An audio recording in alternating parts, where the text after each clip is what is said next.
आप सभी का स्वागत है संजय सर जेबीएस वाले चैनल में। आज हम लोग कल पढ़ाए थे गणित के पेपर, पिछला पेपर 2023 का पेपर, उसमें 4 प्रश्न हल कराए थे। अब हम लोग वो विकल्पित प्रश्न में आगे के प्रश्नों को हल करेंगे। यहाँ देखिए, यहाँ आ जाते हैं। 5वां नंबर प्रश्न है, वह बड़ी से बड़ी संख्या जिसमें 125 और 70 को विभाजित करने पर शेषफल क्रमशः 8 और 5 प्राप्त होगी। तो इसका क्वेश्चन का बड़ी से बड़ी संख्या ज्ञात करना है तो मसा निकालना होगा। तो इसमें जो है शेषफल 8 और 5 बचेगी, तो इसमें 125 में से 8 घटा देंगे, 117 होगा, और 70 में से 5 घटा देंगे तो 65 होगा। इसका मसा निकालने का एक विधि होता है, गुणनखंड विधि। 13 नवा 17, 13 नवा 117, तो 13 गुणे 3 लिख सकते हैं इसको, और 65 को लिख सकते हैं 13 गुणे 5। तो यहाँ से आपका हो गया मसा हो गया 13, तो उत्तर हो गया आपका इसमें का 13। इसके बाद 6 नंबर क्वेश्चन है, यदि समीकरण x² + kx - 6 बराबर 0 का मूल -2 है तो k का मान ज्ञात कीजिए। तो ऐसा अगर सवाल मिलता है तो हम लोग x का मान रख देते सीधे, x का स्क्वायर है तो -2 का स्क्वायर लिख देंगे, प्लस k गुणे -2 लिखेंगे, -6 बराबर 0। x का स्क्वायर करेंगे तो -2 का स्क्वायर करेंगे तो यहाँ पे आ जाएगा 4, और -2 का k में गुणा करेंगे तो -2k, यहाँ आ जाएगा -6 बराबर 0। अब यहाँ हम लोग देखेंगे 4 में से 6 घटेगा तो -2 बचेगा, और यहाँ बचा -2 के, बराबर हो गया 0। अब हम लोग क्या करेंगे, -2 को उधर पक्षांतर कर देंगे, -2 के बराबर +2 हो गया, तो यहाँ 2 से 2 कट जाएगा, माइनस बचेगा, तो यहाँ के बराबर क्या आ जाएगा, -1। तो के का मान -1, यानी इस क्वेश्चन उत्तर सही कौन सा है, ये सी नंबर। इसके बाद यदि sin थीटा बराबर cos थीटा 0 < थीटा < 90 डिग्री है तो थीटा का मान ज्ञात कीजिए। इसके लिए हम लोग देखते हैं sin थीटा = cos थीटा दिया है, तो इधर हम लोग cos थीटा का भाग दे देते हैं, cos थीटा को इधर ले आते हैं, तो हो जाएगा sin थीटा बटे cos थीटा, sin थीटा बटे cos थीटा, और बराबर यहाँ कुछ नहीं बचेगा तो 1 लिखेंगे।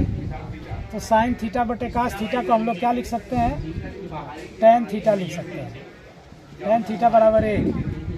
तो tan थीटा कितने का मान 1 होता है, तो tan 45 डिग्री का मान 1 होता है। tan थीटा बराबर लिख सकते हैं हम लोग, tan 45 लिख सकते हैं, एक क्योंकि उसका मान होता है। इधर से tan कट जाएगा तो थीटा बराबर बचेगा 45 डिग्री, तो थीटा बराबर 45 डिग्री। ये क्वेश्चन हो गया बी नंबर। इसके साथ साथ क्वेश्चन नंबर 8 देखेंगे, संख्या 144 के अभाज्य गुणनखंडों के घातों का योगफल होगा। 144 के अभाज्य गुणनखंडों के घातों का योगफल होगा।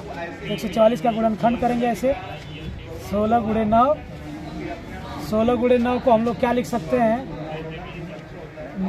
2 गुणे 2 गुणे 2 गुणे 2 गुणे 2, और 9 को लिख सकते हैं 3 गुणे 3। अब 2 गुणे 2 गुणे 4 बार है तो इसको 2 के घाते 4 लिख सकते हैं, और 3 गुणे 3 2 बार है तो इसको 3 के घाते 2 लिख सकते हैं। तो घातों का योगफल, तो घातों का योगफल 4 + 2, 4 + 2 का मतलब 6 हो गया, यहाँ 6 हो गया। इसके बाद बिंदु -3 5 की y अक्ष से दूरी होगी, इसका चित्र हम लोग बना लेते हैं। ये आपका x अक्ष है, ये y अक्ष है।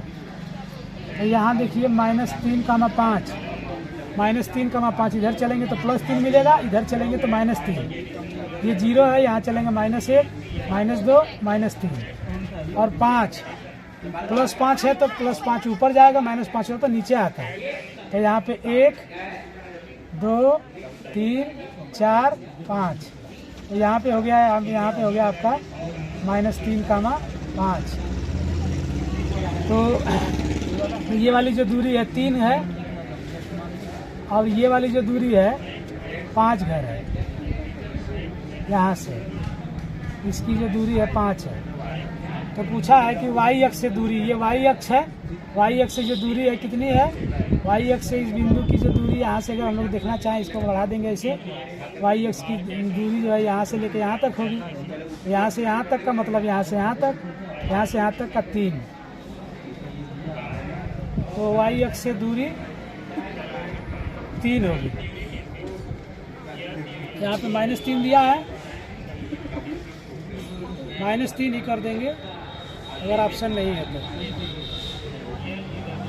ये हो गया आपका -3। इधर नापेंगे तो माइनस कर लेंगे, इधर -3, उधर होता तो +3, तो -3 उत्तर सही है। आगे है निम्नलिखित सारणी का माध्य होगा। तो वर्ग अंतराल दिया है 10, इस तरह वर्ग अंतराल दिया हुआ है और ये बारंबारता दिया हुआ है। तो 5, 6, 5, 3, 1। इसका हल करने के लिए हम लोग एक सारणी बनाएंगे। सारणी में हम लोग लिखेंगे क्या क्या, यहाँ पे लिखेंगे 0 से 10 लिखेंगे, यहाँ लिखेंगे वर्ग अंतराल 0 से 10, और ये लिखेंगे 10 से 20, 20 से 30, और 30 से 40, और 40 से 50।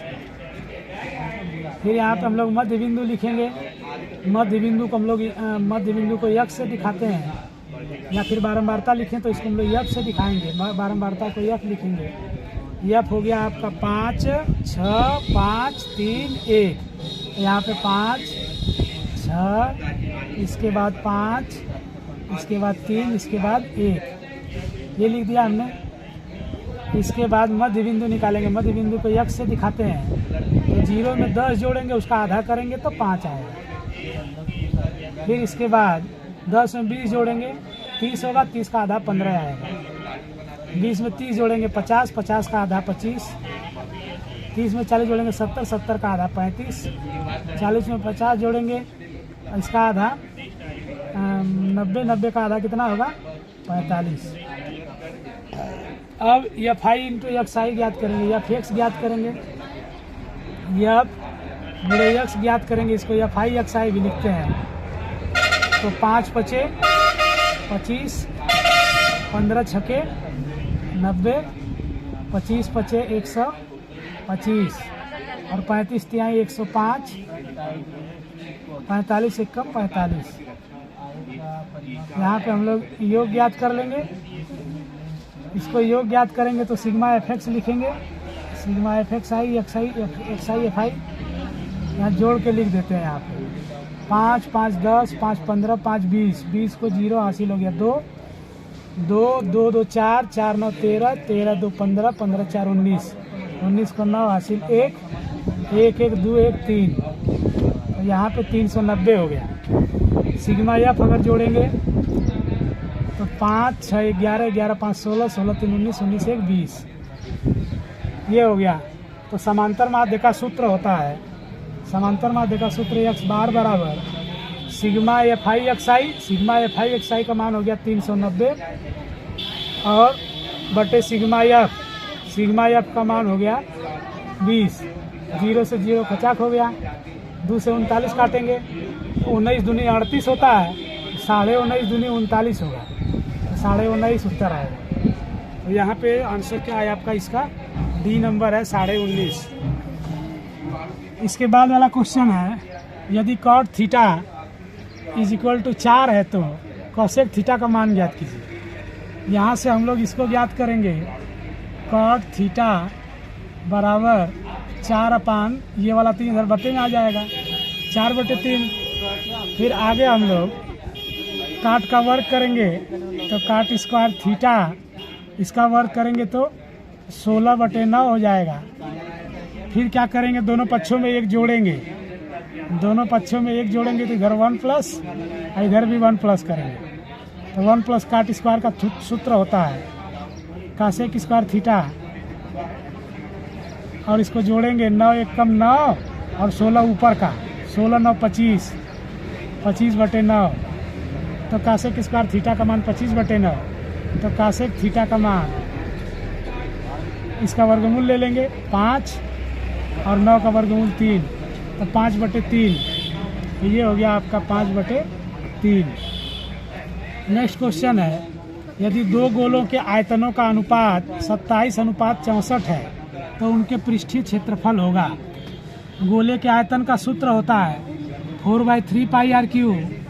तो यहाँ हम लोग लिखते हैं यहाँ पे 4/3πr₁3। ये भी हो गया 4/3πr₂ का क्यूब।